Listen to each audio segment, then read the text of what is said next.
Gemini, the period, is from May 21st till June 30th. The mode is mutable. The element is air, and the ruling planet is Mercury.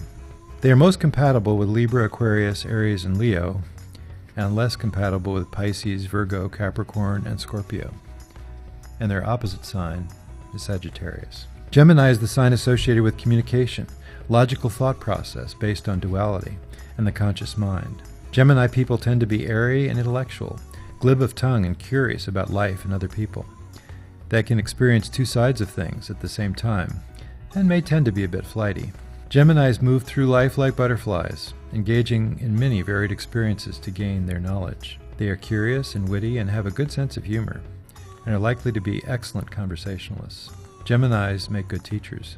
They can be nervous and high-strung, and may be mischievous. Unlike possessive Taurus, they tend toward liberties in relationship. And although Geminis can be easily bored, under the control of self-discipline they have tremendous intellectual and artistic possibilities.